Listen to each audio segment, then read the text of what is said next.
Students हम discuss करेंगे important news के बारे में। First news is regarding the financial fraud के पर्सपेक्टिव से है। पीएनबी स्कैम केस के अंदर में जो क्यू अक्यूज्ड पर्सन हैं उनको यूएस के वहाँ पे अरेस्ट किया गया। इंडियन अथॉरिटीज़ के द्वारा यूनाइटेड स्टेट का जो एजेंसी हैं उनके साथ में कंटिन्यूस एक्स्ट्राडिशन का जो रिक्वेस्ट किया गया था। हमारा कौन सा एजेंसी हैं जो एक्स्ट्राडिशन के रिगार्डिंग में रिक्वेस्ट को यहाँ पे कैरी आउट किए, तो आप देखिए कि एनफोर्समेंट डायरेक्टरेट है, सीबीआई है, उनके द्वारा ये रिक्वेस्ट किया गया। एग्ज़ाम के पर्पज़ से क्या आपको बेसिक इन्फॉर्मेशन पता होना चाहिए। फर्स्ट ऑफ ऑल स्टूडेंट, जो स्कैम है वो कैसे यहाँ पे कैरी आउट हुआ था। सेल कंपनीज हैं उनको यूज किया गया था मनी के ट्रांसफ़र के रिगार्डिंग में। और जब फाइनेंशियल इंस्टीट्यूशंस में ऐसे फ्रॉड सामने आने लगे थे 2016-17 के समय में, तो उस समय हमारी गवर्नमेंट के द्वारा फ्यूजिटिव इकोनॉमिक ऑफेंस के रिगार्डिंग में एक एक्ट है उसको एग्जिस्टेंस में लाया गया। 2018 का ये एक्ट है फ्यूजिटिव इकोनॉमिक ऑफेंस के पर्पज़ से, जिसके थ्रू आप देखिए कि किसी भी पर्सन के द्वारा मोर देन 100 करोड़ का अगर कोई स्कैम किया गया है तो उनको अरेस्ट करने के रिगार्डिंग में उनके जो प्रॉपर्टीज़ हैं जिनको कि आप देखिए अटैच किया जा सके, उसी के पर्पज़ से ये जो एक्ट है वो लाया गया था। तो ये कुछ बेसिक इन्फॉर्मेशन था इस फाइनेंशियल फ्रॉड के बारे में। नेक्स्ट अगर हम डिस्कस करें तो केरल के पर्सपेक्टिव से है। केरल के वहाँ पे निफा वायरस के जो केसेज हैं वो फिर से देखने के लिए मिले हैं। जो फ्रूट बैट नाम का आप देखिए जो मैमल हुआ करता है, ये आपको पता होना चाहिए कि जो बैट जो है वो बर्ड नहीं होता है, वो मैमल हुआ करता है। मैमल का जो बेसिक कुछ कैरेक्टरिस्टिक फीचर हैं कि उनके जो चिल्ड्रंस हैं उनको जो आप देखिए कि मिल्क उनके द्वारा बेसिकली प्रोड्यूस किया जाता है। इसके अलावा अगर हम बात करें तो उनका जो वर्टिब्रेट है उसका भी प्रेजेंस आपको देखने के लिए मिलेगा। तो मैमल ये हुआ करता है, नेचुरल होस्ट होता है निफा वायरस का जो यहाँ पे नेचुरल होस्ट का रोल प्ले करता है। और स्टूडेंट्स, जब भी एनिमल से ह्यूमन बीइंग को जो कोई भी आप देखिए वायरस का इम्पैक्ट होता है तो उसको हम यहाँ पे जूनोटिक डिजीज के रूप से कंसिडर हैं वो किया करते हैं। तो आप देखिए कि जोनेटिक डिजीज भी है, क्या ह्यूमन टू ह्यूमन इसका ट्रांसफ़र हुआ करता है, या आप देखिए कि पॉसिबिलिटी है ह्यूमन टू ह्यूमन ट्रांसफ़र का, या कोई वैक्सीन अवेलेबल है निफा वायरस का। प्रॉपर जो वैक्सीन है वो नहीं अवेलेबल है। निफा एक विलेज है साउथ ईस्ट एशियन जो कंट्रीज है वहाँ पे, जहाँ पे इसका फर्स्ट टाइम 1998 के समय आउटब्रेक है वो हुआ था। प्रीवियस कुछ ईयर्स के अंदर में केरल के वहाँ पे भी आप देखिए कि इसका जो आउटब्रेक है वो केसेज हैं वो देखने के लिए मिले हैं। तो उसी के पर्सपेक्टिव से हैं। इम्पैक्ट क्या हो सकता है, कोई भी फ्रूट है जिसको कि अगर बैट के द्वारा बाइट किया गया है और उसके बाद में ह्यूमन के द्वारा कंज्यूम कर लिया गया है, तो वहाँ पे ये बेसिकली इम्पैक्ट है वो किया करता है। नेक्स्ट अगर हम बात करें पीएम सर जो हम 4-5 कंट्रीज़ के विजिट के लिए गए हैं, तो उसी के अंदर में त्रिनिडाद एंड टोबैगो के रिगार्डिंग में मेंशन है। कल हमने डिस्कस किया था कि वहाँ पे इंडियन ओरिजिन के पर्सनस को एड्रेस करते हुए उनके द्वारा कहा गया इंडियन डायस्पोरा एक एम्बेसडर के रूप से रोल प्ले करता है। हमारे कल्चरल वैल्यूज़ हैं, फैमिली वैल्यूज़ हैं, उनको वर्ल्ड के अक्रॉस में हर एक कंट्री के अंदर में हमारे डायस्पोरा का प्रेजेंस है। अब यहाँ पे कुछ एग्रीमेंट्स के बारे में है कि इंडिया और त्रिनिडाद एंड टोबैगो के बिटवीन में कौन से एग्रीमेंट्स हैं वो साइन हुए हैं। 6 एग्रीमेंट्स हैं वो बताए गए हैं, जो मेजरली आप देखिए कि जो फाइनेंशियल सेक्टर है, फाइनेंशियल और फार्मास्यूटिकल का जो सेक्टर है, फार्मा सेक्टर के रिगार्डिंग में इंडिया के अंदर में काफ़ी सारे क्वेश्चंस होते हैं, काफ़ी सारे कंसर्न्स हैं। काफ़ी बार फार्मास्यूटिकल जो प्रोडक्शन के अंदर में एथिकल वे के थ्रू वो किया गया है या नहीं किया गया, कोई इम्प्योरिटी तो नहीं ऐड हुआ है उस प्रोसेस के अंदर में। कुछ केसेस भी सामने आए हैं प्रीवियस कुछ ईयर्स के अंदर में। बट इंडिया आप देखिए कि फार्मास्यूटिकल सेक्टर का एक हब है। तो मेजरली जो पुअर कंट्री हैं, आइलैंड कंट्रीज़ हैं या डेवलपिंग कंट्री हैं, उनके साथ में हमारा जो कोई ना कोई एग्रीमेंट है जो आपको फार्मास्यूटिकल सेक्टर के पर्सपेक्टिव से मिलेगा। जिसमें आप देखिए कि जो लास्ट विजिट था पीएम सर का वो घाना के रिगार्डिंग में था। घाना के वहाँ पे भी लीडर के द्वारा यही कहा गया था कि घाना को एज ए वैक्सीन मैन्युफैक्चरिंग का जो हब है वो डेवलप करना है। इंडिया अपना जो असिस्टेंस है, सपोर्ट है, टेक्निकल सपोर्ट है वो यहाँ पे प्रोवाइड करे। तो मेजरली जो एग्रीमेंट साइन हुए हैं वो फाइनेंस एंड फार्मा के पर्सपेक्टिव से हैं। फिर यहाँ पे त्रिनिडाद एंड टोबैगो जो आइलैंड कंट्री है कैरिबियन सी के अंदर में, और आप देखिए कि जो ग्रेटर एंटिलीज एंड स्मॉलर एंटिलीज हैं, सॉरी स्मॉलर नहीं है, लेसर एंटिलीज हैं, जो कि कैरेबियन जो वेस्ट इंडीज आइलैंड्स हैं उनको डिवाइड किया गया है कि लार्जर आइलैंड्स तो ग्रेटर एंटिलीज बोला करते हैं, जो 4 हैं बेसिकली। इसमें आप देखिए कि बहामास है, डोमिनिको रिपब्लिक है, हेती है, क्यूबा है, वो उसके पार्ट हैं। और फिर जो स्मॉलर आइलैंड कंट्रीज हैं जिसमें कि आप देखिए जो कंप्लीट सदर्न पार्ट के अंदर में है वो त्रिनिडाद एंड टोबैगो है, just northern part of the Latin America की जो नॉर्दर्न कंट्री हैं, वेनेजुएला है, गुयाना है, उसके जस्ट नॉर्दर्न के अंदर में सिचुएटेड है। ये लोकेशन हुआ। CDRI जो हमारा यहाँ पे कोलिशन है, इंडिया के द्वारा ही प्रपोज किया गया था उसको, basically coalition for disaster resilient infrastructure. Disaster के रिगार्डिंग में हमको रेजिलियंट इंफ्रास्ट्रक्चर को डेवलप करना है, तो CDRI को ज्वाइन किया जा सकता है त्रिनिडाद एंड टोबैगो के द्वारा। जब G20 का मीटिंग इंडिया में कंडक्ट हुआ था तो ग्लोबल बायोफ्यूल अलायंस भी साइन हुआ था, वो एग्जिस्टेंस में आया था। तो उसका रिगार्डिंग में भी आप देखिए कि आने वाले फ्यूचर के समय में त्रिनिडाद एंड टोबैगो इसको ज्वाइन कर सकता है। इंडिया ने आप देखिए कि हमारे कुछ जो असिस्टेंस वहाँ पे प्रोवाइड किया जाता है, तो उसका प्रॉपर वे के अंदर में इम्प्लीमेंटेशन कैसे करना है, उसका कैसे इम्पैक्ट रहेगा। तो क्विक इम्पैक्ट प्रोजेक्ट्स हैं जो इंडिया अपने ग्रांट असिस्टेंस के रिगार्डिंग में प्रोवाइड करता है। 50,000 जो डॉलर हैं उससे ज़्यादा उनका जो बेसिकली वैल्यू है वो नहीं होना चाहिए, क्विक वे के अंदर में इम्पैक्ट को कैसे लाया जा सके। और मैक्सिमम 5 ईयर्स के रिगार्डिंग में ये जो क्विक इम्पैक्ट प्रोजेक्ट्स हैं उनको वहाँ पे इम्प्लीमेंट किया जाएगा, जिसके अंदर में लैपटॉप डिस्ट्रीब्यूशन है, एग्रो मशीनरी का सेक्टर है, डिप्लोमेट्स को ट्रेनिंग भी प्रोवाइड किया जाएगा इंडिया के द्वारा, जिससे कि वहाँ के जो डिप्लोमेट्स हैं वो बेटर वे के अंदर में वर्क को कैरी आउट कर सकें। फिर आप देखिए कि लॉर्ड जगन्नाथ के बारे में है, जो हम सिबलिंग्स के रूप से वर्शिप किया जाता है लॉर्ड जगन्नाथ को। यहाँ पे रथ यात्रा है वो ऑर्गेनाइज की जाती है। अब जो रथ यात्रा है वो रिटर्न फेज के अंदर में है, उनका जो रिटर्न है, जो रथ है उनको वापस से लाया जाता है। सिबलिंग्स को हम किसके नाम से जानते हैं, आप देखिए कि लॉर्ड जगन्नाथ हैं, लॉर्ड बलभद्र हैं, और वहाँ पे जो उनका जो सिस्टर हैं सुभद्रा हैं, उनका यहाँ पे वर्शिप हुआ करता है। जगन्नाथ टेम्पल जिसको कि हम वाइट पगोड़ा भी कंसिडर करते हैं, ईस्टर्न गंगा डायनेस्टी ने जिसको मैन्युफैक्चर जिनको आप देखिए कि कंस्ट्रक्शन है वो कैरी आउट किया था। नेक्स्ट अगर हम डिस्कस करें स्टूडेंट्स यूएस के बारे में है, यूएस के जो लीडर हैं वो 12 ट्रेड लेटर्स हैं जिनको कि साइन किए हैं और जल्दी ही वो सामने आएंगे नेक्स्ट वीक के दौरान में। इंडिया का भी आप देखिए कि जो रेसिप्रोकल टैरिफ के को अवॉइड करने के रिगार्डिंग में जो मिनी ट्रेड डील हमको कैरी आउट करना था वो अभी तक तो एग्जिस्टेंस में नहीं आया है, और जो जो पर्सन वहाँ पे डिस्कशन के लिए गए थे मिनी ट्रेड डील के पर्सपेक्टिव से, वो भी रिटर्न के लिए आ गए हैं इंडिया के लिए।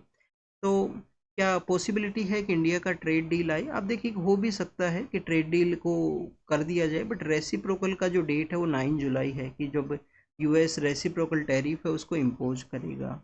तो आप देखिए कि अगर नहीं आता है तो लिटिल बिट हमारा जो एक्सपोर्ट है वो हायर प्राइस के अंदर में अवेलेबल रहेगा यूएस के, वहाँ पे कम लोग हैं उसको परचेज करेंगे, इस तरीके से इम्पैक्ट हो सकता है।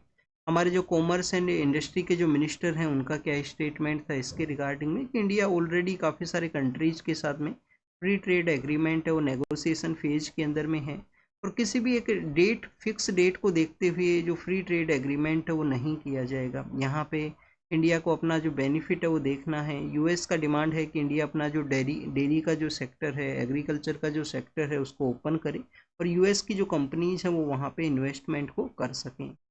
जिसके रिगार्डिंग में हमने हिमाचल प्रदेश के जो एप्पल ग्रोवर्स हैं उनके बारे में रीड किया था। उनका डिमांड था कि उनके एप्पल का जो प्राइस है वो रिड्यूस हो जाएगा अगर यूएस के जो एप्पल्स हैं वो यहाँ पे अलाउ हैं वो कर दिए जाएंगे। नेक्स्ट आप देखिए कि जैनिज्म के रिगार्डिंग में एक प्रैक्टिस है जिसको कि हम संथारा के नाम से जानते हैं। संथारा एक रिलीजियस प्रैक्टिस है जिसके अंदर में फास्ट किया जाता है, और आप देखिए कि इसके अंदर में जब तक डेथ नहीं होता जब तक फास्ट काफ़ी बार ऐसा देखने के लिए मिलता है, साल्वेशन के रूप से इसको ऑब्जर्व किया जाता है। राजस्थान के अंदर में ये प्रैक्टिस के रिगार्डिंग में कंट्रोवर्सी क्रिएट हुआ 2015 के समय में, जब राजस्थान हाई कोर्ट है संतारा प्रैक्टिस है उसको बैन करता है। अब आपको हमारे पॉलिटी या कॉन्स्टिट्यूशन के रिगार्डिंग में कोई भी रिलीजियस प्रैक्टिस है उसको आप कैरी आउट कर सकते हो आर्टिकल 25 के थ्रू। आपको आप देखिए कि अपने रिलीजन को प्रैक्टिस करने के रिगार्डिंग में, प्रोपोगेट करने के रिगार्डिंग में जो राइट है आर्टिकल 25 के अंदर में दिया गया है। फिर आर्टिकल 21 है वो राइट टू लाइफ के रिगार्डिंग में भी है। यहाँ पे बोथ जो फंडामेंटल राइट्स हैं उनका आप देखिए कि वन काइंड ऑफ क्लैश है। आर्टिकल 21 जो कि बिगर राइट है, हर एक पर्सन को यहाँ पे राइट है, राइट टू लाइफ को अपना जो अपना लाइफ है उसको डिग्निफाइड वे के अंदर में कैरी आउट करने का। तो अभी एक कंट्रोवर्सी क्रिएट हुआ एक चिल्ड्रन का जो डेथ के रिगार्डिंग में, तो उसको ही यहाँ पे मेंशन है कि राजस्थान हाई कोर्ट का जब संतारा प्रैक्टिस को बैन किया गया था तो उसके बाद में क्या इसके अगेंस्ट में जो प्रैक्टिस वो स्टॉप हो चुका है, या प्रैक्टिस के रिगार्डिंग में जो केस है उसको चैलेंज किया गया। तो आप देखिए कि सुप्रीम कोर्ट के द्वारा फिर चैलेंज हुआ, सुप्रीम कोर्ट ने फिर वो जो बैन है उसको लिफ्ट किया कि बैन है वो एग्जिस्टेंस में नहीं रहेगा। तो ये कुछ बेसिकली संतारा प्रैक्टिस के बारे में है जो जैनिज्म के अंदर में हुआ करती है, और काफ़ी बार आपको ओल्ड एज वुमेन्स के द्वारा ये प्रैक्टिस देखने के लिए मिलता है। मैक्सिमम ओल्ड एज का जो वुमेन्स हैं वो ये प्रैक्टिस को कैरी आउट करते हैं। फिर आप देखिए कि हनी बीज के बारे में है, एक सक्सेस स्टोरी बताया गया कि केरल के वहाँ पे कैंपस को डेवलप किया गया है जिसके अंदर में हनी बी का जो प्रोडक्शन है उसको यहाँ पे जो हनी का जो प्रोडक्शन है उसको बूस्ट किया जा सके। एग्ज़ाम के लिए क्या कुछ इम्पोर्टेंट है, ज़्यादा कुछ इम्पोर्टेंट नहीं है, बस आपको जस्ट एज ए इंफॉर्मेशन के रिगार्डिंग में पता होना चाहिए। एक आप देखिए कि एक और प्रैक्टिस हमने केरल के बारे में भी देखा था कि वहाँ पे वाइल्ड एनिमल का ह्यूमन सेटलमेंट्स के ऊपर में अटैक होता है।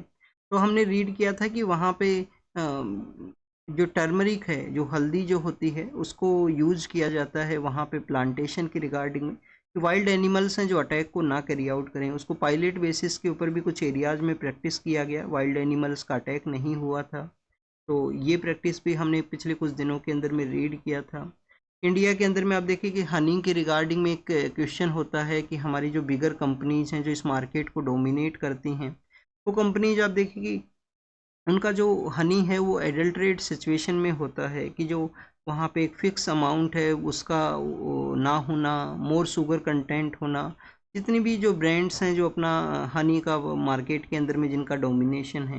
तो ये 2020-21 के समय काफ़ी सारे ऐसे केसेज आए। ये यहाँ पे फार्मर्स का एक इनिशिएटिव है, कोऑपरेटिव इनिशिएटिव है जिसमें हनी बी का जो पार्क को डेवलप किया गया था और सक्सेसफुली वे के अंदर में जो प्रोडक्शन है उसका इंक्रीज होने लगा है। वर्ल्ड बैंक का रिपोर्ट है गिनी कोफिशेंट के रिगार्डिंग में रिपोर्ट आता है गिनी कोफिशेंट को कंसीडर करते हुए। पहली बात तो आपको ये पता होना चाहिए कि गिनी कोफिशेंट क्या होता है। तो अब देखिए गिनी कोफिशेंट एक इंडेक्स है जिसमें इनिक्वलिटी, सोसाइटी में इनिक्वलिटी कितना है उसको यहाँ पे मेजर किया जाता है। गिनी कोफिशेंट का अगर कम स्कोर रहेगा डेट मीन्स कि वो जो कंट्री है वो इंक्लूसिव है, सभी लोगों को यहाँ पे एक बेसिक जो सर्विसेज हैं, बेसिक जो उनके पर कैपिटा इनकम है, इस तरीके से इनिक्वलिटी नहीं है उस डेट कंट्री के अंदर में। तो गिनी कोफिशिएंट को देखते हुए बताया गया है कि इंडिया है जो 4th कंट्री है इक्वलिटी के वे के अंदर में वर्ल्ड बैंक की इस रिपोर्ट के थ्रू।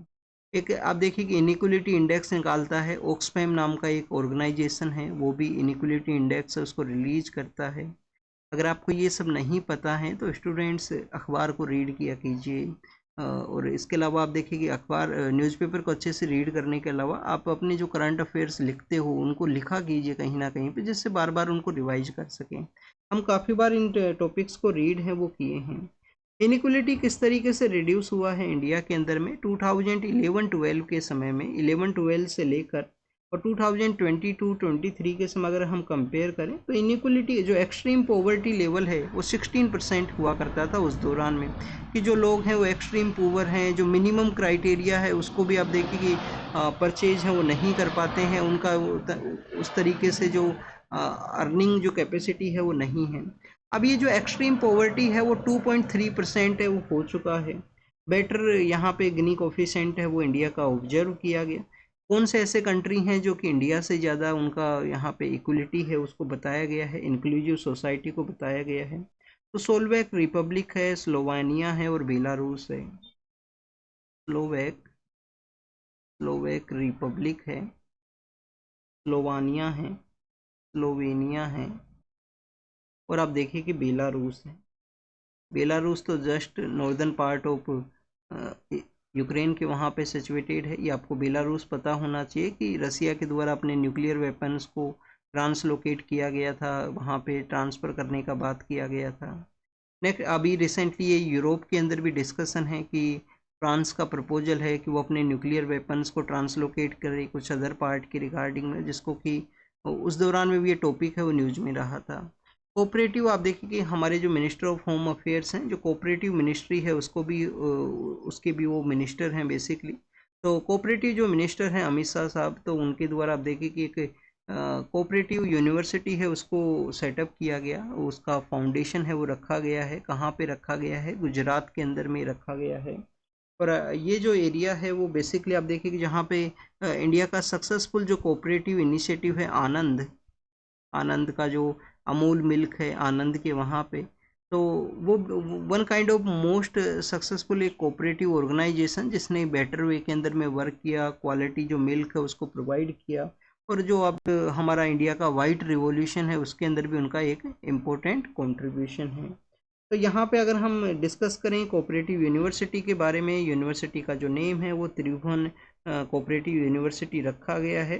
त्रिभुवन दास केशव भाई पटेल नाम के एक पर्सन थे जिन्होंने बेसिकली इस आनंद का जो कोऑपरेटिव जो मूवमेंट है उसमें एक रोल प्ले किया। हमारे जो वल्लभ भाई पटेल हैं 1946 के समय इंडिपेंडेंस के दौरान में, तो आप देखिए लास्ट फेज ऑफ इंडिपेंडेंस या आज़ादी के बाद में कोऑपरेटिव मूवमेंट्स के अंदर में उनका भी एक काफ़ी अच्छा कंट्रीब्यूशन है।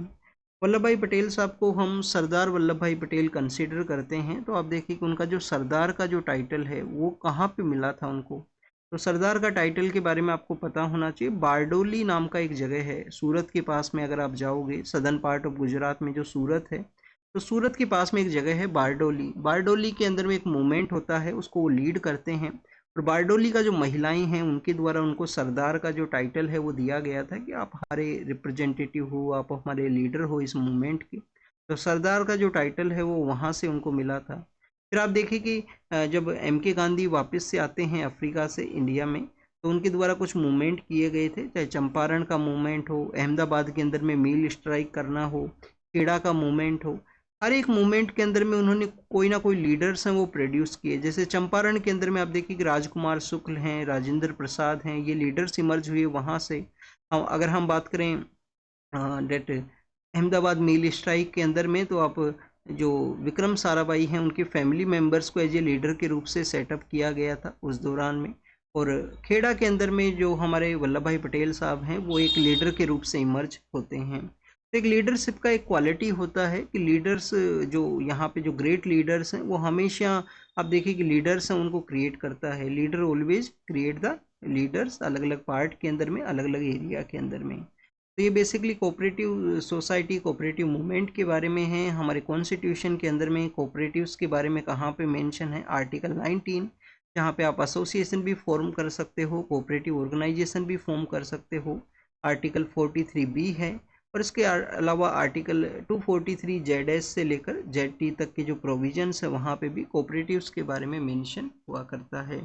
नेक्स्ट अगर हम बात करें स्टूडेंट्स ब्रिक्स के पर्सपेक्टिव से हैं। ब्रिक्स आप देखिए कि एक ग्रुप है जिसमें इनिशियली 5 कंट्रीज ही इसका, इनिशियली तो 4 कंट्रीज ही इसका पार्ट हुआ करते थे ब्रिक। बाद में अफ्रीका ज्वाइन करता है। 2011 के समय फर्स्ट मीटिंग हुआ था ब्रिक्स का।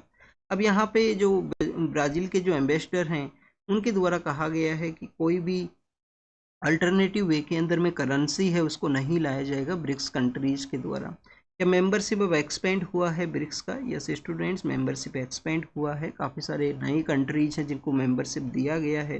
और अब अल्टरनेटिव करेंसी के बारे में नहीं यहाँ पे सोचा गया है, नहीं लाया जाएगा। ब्रिक्स का आप देखिए कि एक बैंक भी है जिसको कि हम न्यू डेवलपमेंट बैंक के नाम से जानते हैं। चाइना का जो संगाई नाम का कंट्री सिटी है वहाँ पे वो न्यू डेवलपमेंट बैंक है वो सिचुएटेड है।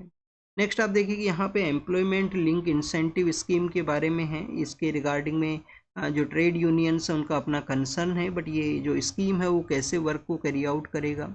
बजट के दौरान में हमारी गवर्नमेंट प्रपोज करती है कि एम्प्लॉयमेंट है उसको बढ़ाना है, स्पेशली मैन्युफैक्चरिंग सेक्टर के अंदर में लोगों का जो यहाँ पे एनरोलमेंट हो सके, लोग इस सेक्टर के अंदर में पार्टिसिपेट हैं वो करें।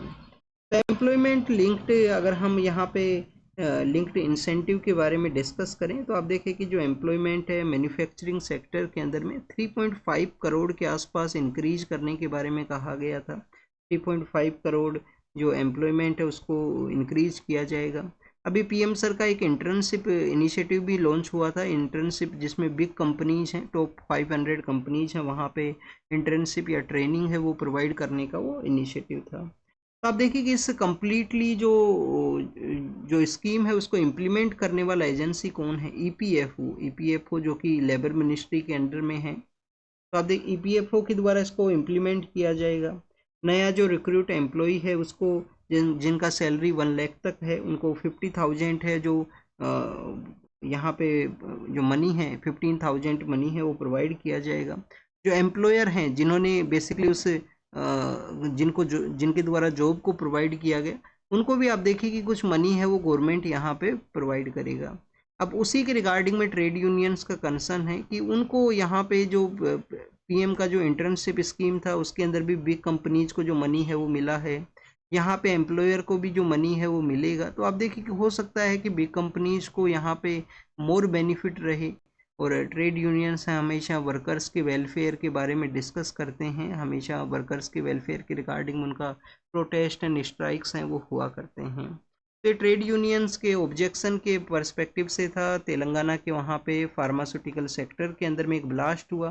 क्या लेसन्स हैं वो सीखे जा सकते हैं? कंटिन्यूस हमारे जो इंडस्ट्रियल एरियाज़ हैं या इंडस्ट्रियल यूनिट्स हैं उनमें जो ब्लास्ट हैं वो इंक्रीज हुए हैं, उसका क्या रीज़न है वो हो सकता है?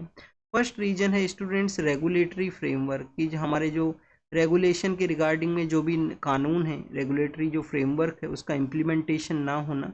इम्प्लीमेंट भी कर दिया गया तो समय समय पे जो वहाँ पे जो टूल्स हैं कोई भी इमरजेंसी सिचुएशन को डील करने के रिगार्डिंग में, तो उनका आप देखिए कि चेंज ना करना, उनका प्रैक्टिस ना करना। फायर का जो यूनिट्स हैं वो पास ना सिचुएटेड होना, फायर का यूनिट्स हमेशा एक डिस्टेंस रहेगा। तो गवर्नमेंट को करना चाहिए कि एक इंडस्ट्रियल एरिया को डेवलप किया जाए, एक 5 to 10 किलोमीटर का एक इंडस्ट्रियल एरिया हो, वहाँ पे 2-3 फायर यूनिट्स हैं उनका प्रेजेंस हो अलग अलग एरिया के अंदर में, और वो बेसिकली आप देखें कि फायर यूनिट जब भी कोई इमरजेंसी सिचुएशन है वो रीच कर सके, पहुँच सके टाइमली मैनर के अंदर में। डिजास्टर मैनेजमेंट का जो यूनिट्स हैं उनको भी प्रिपेयर करने का ज़रूरत है, कैसे जो न्यू काइंड ऑफ डिज़ास्टर्स हैं जो कि फैक्ट्री के अंदर ब्लास्ट हुआ, आप देखिए कि कम्प्लीटली जो मैन्युफैक्चरिंग यूनिट है उसी के अंदर में वहाँ पे डिस्ट्रॉय हो गया है। तो उस दौरान में अपना रेस्क्यू कैसे करना है वर्कर्स को, कैसे उनको मैक्सिमम जो लाइफ है उनको सेव किया जा सके, वो उसके रिगार्डिंग में ट्रेनिंग है वो प्रोवाइड करना चाहिए। नेक्स्ट अगर हम बात करें स्टूडेंट्स, यूएस के प्रेसिडेंट के द्वारा यूक्रेन के पर्सपेक्टिव से डिस्कशन है, सॉरी यूक्रेन नहीं, ईरान के पर्सपेक्टिव से। ईरान के वहाँ पे किसी भी तरीके का एग्रीमेंट नहीं साइन हुआ है। आने वाले समय के अंदर में अपने न्यूक्लियर जो प्रोग्राम है वो उनके द्वारा इंक्रीज किए जा सकते हैं अदर लोकेशन के ऊपर में। अब तो अंडरग्राउंड के भी उनके ऊपर में एलिगेशंस वो लगते हैं कि अंडरग्राउंड वो अपना जो प्रोजेक्ट्स हैं उनको कैरी आउट करते हैं। नेक्स्ट आप देखिए कि बांग्लादेश के जो वहाँ पे अथॉरिटीज हैं उनके द्वारा मेंशन किया गया कि बांग्लादेश के अंदर में जो मॉब वायलेंस था वो पब्लिक का एक एंगर के रूप से आया था, कि वहाँ पे जो फ्रीडम फाइटर्स का जो फैमिली मेम्बर्स हैं, जो नेक्स्ट जनरेशन है, उनको भी रिजर्वेशन देने का बात किया गया था। रिजर्वेशन एक मेन रीजन था। कंटिन्यूस जो वहाँ पे फॉर्मर जो पॉलिटिकल लीडर हैं वो काफ़ी लंबे समय से पावर के अंदर में थे। इलेक्शंस जब वहाँ पे कंडक्ट हुए थे तो आप देखिए कि उस दौरान में जो लार्जेस्ट अपोजिशन पार्टी है उनके द्वारा नहीं पार्टिसिपेट किया गया, तो पब्लिक का एक कंटिन्यूस एंगर था। जो लीडर हैं, जो फॉर्मर लीडर हैं, जो वहाँ से फिर इंडिया के लिए आ गए थे, तो आप देखिए उनके द्वारा तो सेंट मार्टिन आइलैंड के बारे में भी मेंशन किया गया कि जो ग्लोबल पावर्स हैं सेंट मार्टिन आइलैंड को चाहते हैं, जो बे ऑफ बंगाल में सिचुएटेड है साउथ ईस्ट एशिया और साउथ एशिया के अंदर में अपना कंट्रोल रखने के लिए वहाँ पे अपना मिलिट्री बेस को डेवलप करना चाहते हैं। तो उन्हीं के द्वारा पावर को इस तरीके से जो चेंज है वो किया गया है। तो ये बेसिकली आप देखिए उनके एलिगेशंस थे, अब वो किस तरीके से हैं। हर एक कंट्री के अंदर में जो भी चेंजेस होते हैं, ग्लोबल पावर्स तो अपना जो रोल है उसको ज़रूर से प्ले करते हैं कि उनके बेनिफिट वहाँ पे रिसीव हो सके। कैलिफोर्निया के अंदर में वाइल्ड फायर है वो काफ़ी लार्जर लेवल के ऊपर देखने के लिए मिला है। टेक्सास का जो एरिया है यूएस के अंदर में, टेक्सास में आप देखिए कि फ्लड का सिचुएशन क्रिएट हुआ है। कैलिफोर्निया में फायर है, टेक्सास के अंदर में फ्लड है, तो यूएस का था। म्यांमार का जो आर्म्ड ग्रुप है उनके द्वारा आप देखिए कि यहाँ पे लोगों से कोऑपरेशन करने का अपील है वो किया गया है। ये म्यांमार के बारे में है, वो वहाँ पे भी कंटिन्यूस जो वायलेंस है। यूएस के प्रेसिडेंट के द्वारा ट्रेड के रिगार्डिंग में एग्रीमेंट्स उनको साइन किया गया, और गाजा स्ट्रिप के बारे में यहाँ पे हमास ने अपना गजा का जो सीज फायर टॉक्स हैं उन सभी के बारे में मेंशन है कि जहाँ पे 600 के आसपास जो लोग हैं वो फूड का जो आप देखिए कि जो बेसिक वहाँ पे डिस्ट्रीब्यूशन है वहीं पे ही प्रेजेंट्स थे, जिनका कि डेथ है वो भी हुआ है पिछले कुछ मंथ्स के दौरान में। तो ये कंप्लीट इन्फॉर्मेशन था न्यूज़पेपर के बारे में। संडे का जो न्यूज़पेपर है उसके दिन आप देखिए कि द हिंदू एक फ़ोटो को शो करता है जो लास्ट वीक के अंदर कोई टॉपिक रहा हो। यहाँ पे कोल्हापुरी चप्पल के बारे में है। कोल्हापुरी चप्पल हैं, अपने ड्यूरेबिलिटी हैं, अपना जो आप देखिए कि वो हैंडमेड के रिगार्डिंग उनको जाना करते हैं, और जो वर्कर्स हैं वो हैंडमेड प्रैक्टिस को कैरी आउट करते हैं, उसका पॉलिशिंग करना या उसको कैसे मैन्युफैक्चरिंग है वो करना है।